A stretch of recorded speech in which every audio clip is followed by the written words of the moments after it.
Kína.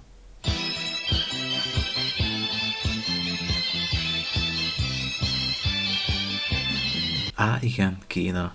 Egy hatalmas ország, egy hatalmas történelemmel. Így elkerülhetetlen, hogy akik érdeklődnek a történelem iránt, valaha az életükben ne foglalkozzanak ezzel az országgal.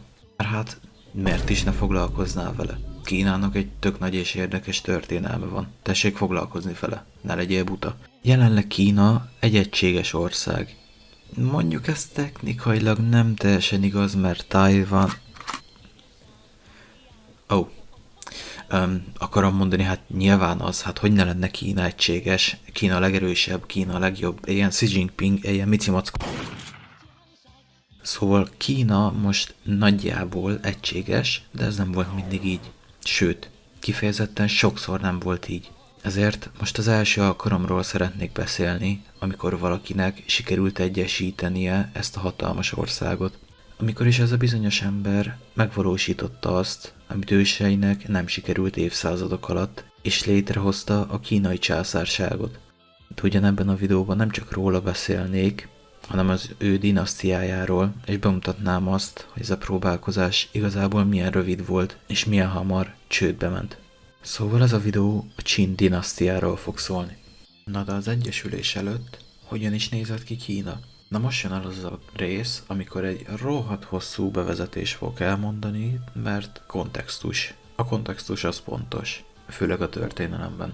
Na szóval Kínában az ezelőtti időszakokban különböző úgynevezett törzsek voltak, ezek a törzsek közül volt mindig egy, aki kiemelkedett. Például ilyen volt a Xia dinasztia, a Shang dinasztia, vagy éppen a Zhou dinasztia, akikről még szó lesz. Na, ezek a dinasztiák uralkodtak technikailag Kína felett akkor, ők ekkor királyok voltak, vagy kínai megnevezésben a Wang, vagy Wang. Nem tudok kínai, bocs.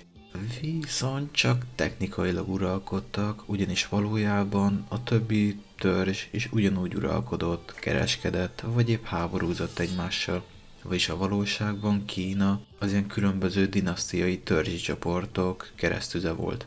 De hát térjünk vissza a Zhou dinasztiára. A Zhou dinasztia egy rohadt hosszú időszaka volt, nagyjából 800 évig uralkodtak, és mivel ez egy ilyen nagyon slong időszak volt, a dinasztia uralkodását is több részre osztották fel. Elsősorban két rész volt, a nyugati Zhou korszak, illetve a keleti Zhou korszak. A nyugati volt az első fele, úgymond a fénypont, amikor a Zhou dinasztia a csúcsát élte, a keleti pedig már a hanyatlás korszaka volt. Ezt a második korszakot még két részre szokták osztani, amiből az első a tavasz és ősz korszaka, és utána pedig a hadakozó fejedelemségek kora. Most leginkább nekünk ez lesz fontos, ez nagyjából Krisztus előtt 453-tól 221-ig tartott, de minimálisan meg lesz említve a tavasz és ősz korszaka is. Na most ez a hadakozó fejedelemségek kora Kínának egy aranykorszaka volt. Legalábbis tudás terén, más téren nem annyira. Ugye, ahogy a nevében is benne van, hogy hadakozó fejedelmek, ebből kiadandóan rengeteg ember nyomorban halt meg, háborúztak egymással a törzsek, és ugye az egész Zhou korszaknak ez már levezetése volt, így egy rendszer volt összedőlőben. Viszont nagyon sok filozófus jelent meg ekkor, akiknek a nézeteik még a mai napig hatással vannak a kínai gondolkozásra. Azt viszont most le kell szögezni, hogy ezek a kínai filozófusok nem pont ugyanazokon gondolkoztak, mint amire mi számítanánk. Ugye nálunk itt Európában a gondolkozás az élet értelméről, a világ működéséről, meg ilyesmikről szóltak. A kínai filozófusoknak azonban máson járt a kicsi fejük. Ők sokkal inkább államberendezkedésekről, emberi normákról vagy társadalmi rendszerek felépítéséről gondolkoztak. És ha bár nyilván volt erről szó az európai körzetben is, azért mégis ott mások voltak a hangsúlyok, meg kicsit eltért. Így a filozófus kifejezés kicsit csalóka lehet, de ezért szokták használni rájuk például a bölcsek kifejezést is. De rátérve a széttagolt Kínára, ennek a feldarabolt státusznak a hatására nem volt egy konkrét filozófiai irányzat, egy nézet, amit mindenki vallott volna. Így több tanításrendszer, úgymond filozófiai iskola jött létre. Ilyen volt például konfucianizmus, a taoizmus és a legizmus. Ezek tök érdekes ideológiák, de nekünk most csak a legizmus fog számítani. Az első kettőről csak annyit említenék, hogy mindkettő a múlt eseményeire épít. Ez a múlt ugye a nyugati Chou dinasztia korszaka volt, ez volt ugye a Chou dinasztiának az aranykora. A konfucianizmus a múltra dicső időszakként tekint vissza, és csak onnan venne vissza a dolgokat. Ezzel szemben elutasítja az újításokat, míg a taoizmus megveti azt, és minden mostani bajt annak a rendszernek tud be. Így szeretné teljesen elvetni azokat az eszméket, és visszatérni a községekben való élethez. Lényegében mindkettő a jelen problémáit a múltra vezetik vissza, csak teljesen máshogy. Még jobban ki lehetne fejteni ezt a két nézetet. Tök érdekesek meg minden, de sajnos haladni kell tovább a videóval. Már így is egy csomószor annyi mellékhülyeségről beszélek, hogy ez nem igaz. Szóval ja, kb. Ennyi volt a szerepük. Na és akkor ott van a legizmus. A legizmus erősen ellentétes volt az előző két ideológiával. Szerintük a múltnak már vége, és tovább kell lépni. Ezzel alapjaiban is más hirdettek, mint a másik két eszme. A legizmus szerint az ember eredendően rossz és erősen szabályozni kell, az életét pedig a büntetés jutalmazás rendszer alapján befogni. Ez pedig egy erőskezű, rendeletekkel kormányzó uralkodónak kell betartatnia. Bár nekem ez mindig is fura volt, hogy most technikailag az embert neki kell korlátozni az uralkodónak, de ő is egy ember, szóval sose értettem, hogy ez hogy jön ki, na mindegy. Na most mivel a legizmus ennyire különc és ellenséges volt a másik két nézethez képest, sok vita és harc alakult ki az ideológiákat képviselők között, főképpen a legisták és a konfucianisták között. Így amikor egyszer egy konfucianista ideológiát valló vezető került hatalomra, fogták és a legista iskolát felégették, a könyveiket pedig megsemmisítették. Viszont a legizmust így se tudták elpusztítani. Az eszme tovább élt és sikeresen megvetette a lábát a Qin dinasztiában. A Qin dinasztia eleinte nem volt egy nagyon erős csoport, mivel az ekkori Kína szélén helyezkedtek el, sok mindenből kimaradtak, amiből a többi törzs nem. Továbbá északról és nyugatról folyton barbár törzsek molesztálták őket. Viszont ennek hatására folyton erős hadsereget kellett fenntartaniuk, ezen kívül a barbároktól olyan hadászati taktikákat tanultak el, amiket a Kína belső területén lévő törzsek nem ismertek. Ez meg pont jól jött. Ugye még jelenleg a Chou dinasztia időszakában járunk, de maga a Chou uralkodók elkezdtek eljelentéktelenedni. Ez egészen addig ment, amíg már csak szakrális szerepet töltöttek be, és ekkor szabadult el a pokol. A meggyengült Wang, azaz királyi címnek hatására a fejedelmek egyre bátrabbak lettek, és elkezdték egymást folyamatosan írtani. A folytonos öldökléseknek az lett az eredménye, hogy a kb. 200-300 év alatt a törzsek nagy része vagy lemált és elpusztult, vagy jelentéktelenné vált, így már csak 7 lényegesebb dinasztia maradt. Ez az időszak volt technikailag a hadakozó fejedelmek korszaka. Na ebben az időszakban álljunk meg, nagyjából Krisztus előtt 356-ban. Ekkor is ugyanis egy legista hivatalnok, egy bizonyos Shangyang tanácsokat adott a Qin dinasztiának, amiket meg is fogadtak, és az alapjában forgatott fel mindent. Ezek a tanácsok hatalmas reformokat eredményeztek. Ilyen volt például az 5-10 családonként a kölcsönös felelősségi csoportok kialakítása. Ennek a lényeg az volt, hogy ez a bizonyos 5-10 család egymásért felelt, leginkább negatív szempontból, ugyanis ha valaki a családban hibázott, vagy bűnt követett el, nem csak őt, hanem az egész csoportot megbüntették, ha csak fel nem nyomták. Azok a mocskos spiclik. Ennek eredményeképp az emberek jobban figyeltek arra, hogy ne csak ők, hanem a környezetük is becsületesebb legyen. Még ha egy kicsit erősen is terrorban voltak tartva ezzel. Csak egy kicsit. Ez egyébként annyira bevált meta volt, hogy Kínában ezt még mocsok sok ideig használták. Emellett az országot 31 közigazgatási részre osztották, ahol a többi dinasztiával ellentétben a vezetők, a körzetvezetők nem vér szerint öröklődtek, hanem választották őket és elmozdíthatóak voltak. Ezek és még sok más reformnak köszönhetően a Qin dinasztia nagyon megerősödött, és 100 éven belül már ők lettek a legerősebb törzs. Viszont volt egy kis gond. A Wangzi még hivatalosan mindig a Chou dinasztiához tartozott. Nagyon sokáig ezek a hadakozó törzsek nem mertek kikezdeni a vezető családdal. mert azzal komoly ellenállásba kerültek volna. Viszont eddigre már a hatalmuk végleg elinflálódott, úgy, hogy senki nem vette őket komolyan. Ekkor a Qin dinasztia meglépte azt, amire már valószínűleg sokan gondoltak, de eddig senki nem merte megtenni. Krisztus előtt 256-ban fogták és kiirtották a Chou ház tagjait, ezzel egy hatalmi vákumot keltettek. Ezzel egyértelművé vált, hogy a megmaradt 7 törzs közül valakinek ki kell kerülnie győztesen. A 7 törzs az a Qin, a Cao, a Wei, a Han, a Chu, a Yan és a Qi dinasztia voltak. Ezek közül ekkor már a Qin dinasztia volt a legesélyesebb. Viszont a sok háborúzás miatt nagyon kifulladt az ország, illetve félő volt, hogy a többi törzs összefog csak azért, hogy náluk erősebbet kiüssék, így a Qin dinasztia benyomta az időkérést és feltöltődni kezdett.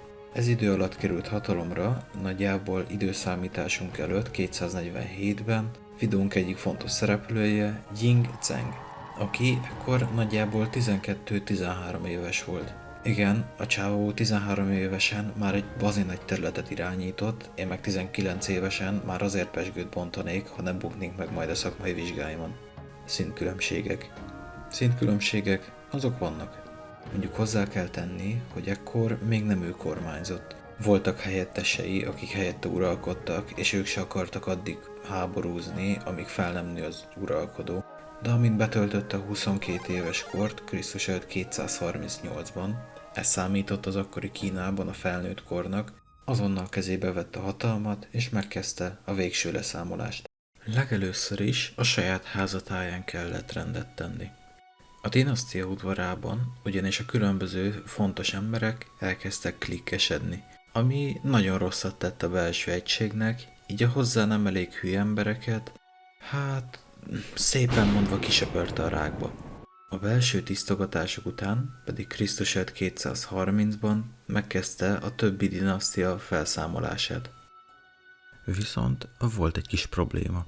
Ugye, ahogy arra már korábban is utaltam, a többi dinasztia már tudta, hogy a Qin dinasztia a legerősebb, így kötöttek egy szövetséget ellene. Na most ezzel csak annyi volt a baj, hogy ennek ellenére ők ugyanúgy utálták egymást, mint a Qin dinasztiát. Ezt pedig a Qin dinasztia nagyon jól tudta. Ezért Ying Zheng elkezdte kavarni a szart. Ennek meg is lett az eredménye, ugyanis volt olyan eset, hogy amikor a Qin dinasztia lerohanta az egyik szomszédos dinasztiát, a többiek nem az, hogy megsegítették volna, hanem szövetséget kötöttek a Qin dinasztiával, és beszálltak az ellene lévő háborúba. Ezt a Qin dinasztia azzal hálalta meg egyébként, hogy később elárulta a szövetségeseit, és őket is lerohanta. A legelső a Han dinasztia volt, időszámításunk előtt 230-ban, de a Qin dinasztia már gyorsan végigrohant mindenkin, és időszámításunk előtt 221-ben a Qi dinasztiával legyőzte az utolsó ellenségét is, ezzel technikailag a történelem során először egyesítette Kínát. Már ha az erőszakos megszállást lehet nevezni egyesítésnek, de fogadjuk el, adjuk meg nekik. Na ez mind szuper és jó, meg minden. De hogyan tovább? Legelsőnek is csinált egy kis, rebrandinget. Ying Zheng tisztában volt azzal, hogy amit ő megtett, arra eddig nem volt képes senki. Emiatt szeretett volna felsőbbrend nőnek tűnni az elődjeihez képest. Emiatt a királyi Wang címet eldobta, és helyette Huangdi-nak neveztette magát, ami a császárt jelenti. Igen, Kína úgy lett császárság, hogy a legutolsó király már kimaxolta a királyi címet, így inkább csinált magának egy új szintet. Ezek után Ying Zheng átneveztette magát Qin Shi Huangdi-ra, ami konkrétan azt jelenti, hogy Qin első császára. Ezzel a cselekedettel egyszerre jelezte azt, hogy egy új korszak kezdődik Kína történetében, és azt, hogy ő teljesen más, mint az elődjei. Miután az uralkodói mi voltát újra szabta, megkezdte a hatalma megszilárdítását. Az országot teljesen átalakította. Legelsőnek is a korábbi dinasztiák közötti területeket elválasztó falakat lebontatta, és az országot 48 körzetre bontotta fel. Viszont az új egységes Kína határ mentén pont ellenkezőleg cselekedett, és óriási falépítésbe kezdett a barbár támadások kivédésének érdekében. Ezt a falkomplexumot a nagy falnak nevezték, és ez nem az a nagy fal volt, amit ma is megtekinthetünk, Ez már nem létezik, és ez egy sokkal kisebb és gyengébb fal volt. Konkrétan a fal maga leginkább csak földsáncokból és faerődítményekből állt. Viszont ez nem is csoda, mert az akkori korban ennyire tellett. Akkoriban ez volt a színvonal. Na de visszatérve Qin Shi Huangdira és annak megszilárdítására. A leigázott törzsek előkelőit ő nagy meglepetésre nem írtotta ki az utolsó csecsemőig, hanem a fővárosba, Xinjiangba költöztette, ezzel megkímélte az életüket, de iszonyú mód leredukálta a mozgásterük. Viszont nem csak a hatalmát szilárdította meg, igyekezett egységesíteni, amire szüksége is volt. Mivel olyan alapdolgok nem voltak eddig egységesek, mint a pénznem vagy az írásforma. Na például ezeket központosította, viszont olyan dolgokat is megszabtak, mint például a kocsitengely mérete.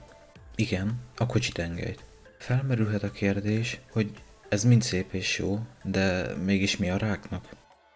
Több haszna is volt, például így egyszerű volt legyártani a kocsikat és a hozzájuk tartozó pótalkatrészeket, de emellett az úthálózat is egységesebbé vált, ezzel gyorsabb lett a kereskedelem és a katonák mozgósítása is.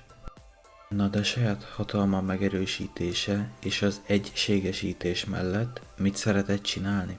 Hát minden addigi normát felrúgni. Ugyebár a Qin dinasztia tagjai nagyrészt legisták voltak, és a legizmus eszméje sokszor követte azt a logikát, hogy a múlt az volt, és a múltból származó szokásokat gyökeresen meg kell változtatni. Ilyen intézkedés volt például, hogy az örökletes arisztokráciát felszámolta, ami mai szemmel nyilván nem hangzik rosszul, de egy hirtelen, semmi átvezetés nélküli döntés akkoriban megbotránkoztató volt, és azt kell elképzelni, hogy a társadalom minden rétegében hasonló változtatásokat hozott. Sőt, igazából a köznép még ennél is jobban megszívta, ugyanis nekik adóemelés és kötelező közmunka jutott. Így hamar elkezdtek ellene fordulni az emberek, de ez leginkább már nem az ő uralma alatt fog kibontakozni, szóval erről majd csak később. Ezeknek az újításoknak a legnagyobb ellenzői a múltba visszaforduló konfuciánus írástudók voltak, akik erősen szembeszegültek vele. Erre az uralkodó, hogy a vele szembefordulókat megtörje, a főminisztere tanácsára könyvpusztításba kezdett. Az nem 100% még, hogy ezt a császár rendelt el, de az a lényeg, hogy a császári kincstár, illetve néhány kuruzslással vagy orvoslással foglalkozó könyvek kivételével semmi sem volt biztonságban, és rengeteg könyvet semmisítettek meg. Emellett időszámításunk előtt 206-ban még a császári könyvtár is elpusztult, ezzel felbecsülhetetlen károk keletkeztek, amiért a Qin dinasztia volt a felelős. Azaz, csak is ők voltak a felelősek? Nem biztos. Ugyanis a mai napig egy erős feltételezés, hogy a később uralkodó Han dinasztia is nem egy neki kellemetlen könyvet tüntetett el, így vagy úgy. Például a 206-os császári könyvtár elpusztítása is hozzájuk köthető. Ám ezeket gyakran ráfogták az elődjeikre. Lényeg ami lényeg, rengeteg könyv pusztult el ekkor, ami óriási károkat okozott Kína kulturális életében.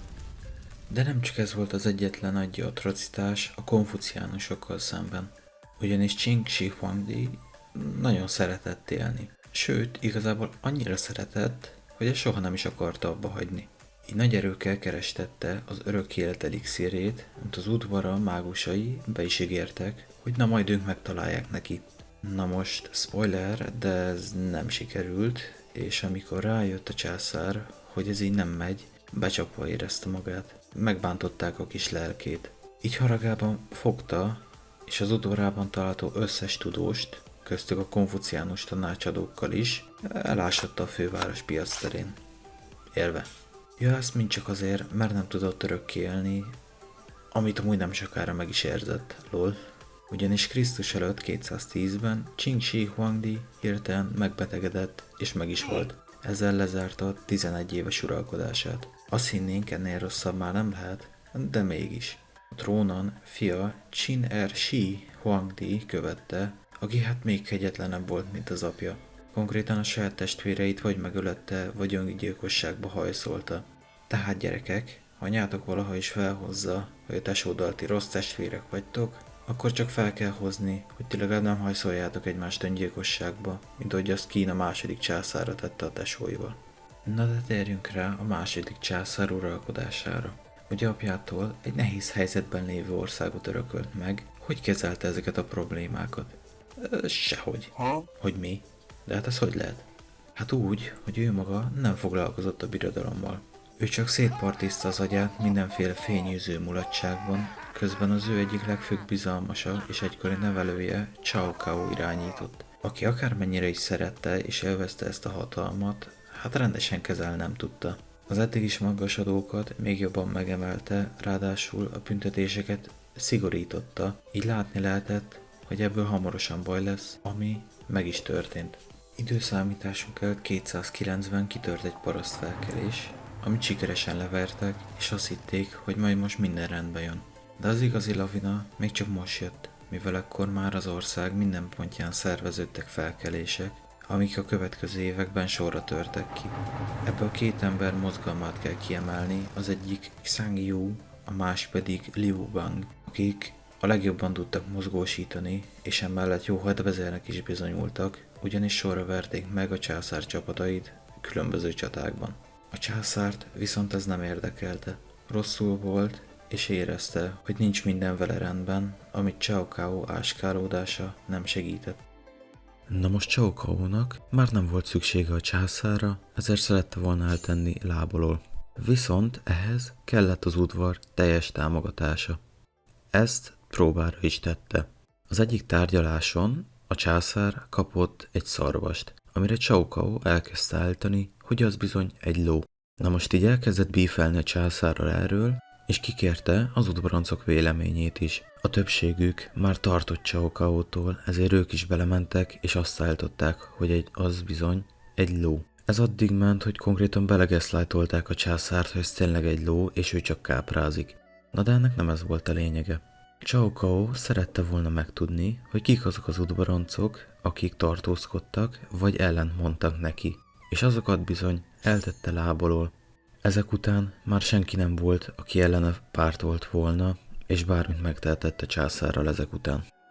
Végül Cao már megállíthatatlan lett, és Krisztus előtt 207-ben öngyilkosságra kényszerítette az uralkodót. Örökösnek Qin Ershi Huangti öngyilkos testvérének a fia lett kinevezve, viszont az ország ekkor már annyira gatya helyzetben volt, hogy nem is tudta magát császárnak kinevezni, ő már csak a Qin királya címet tudta felvenni.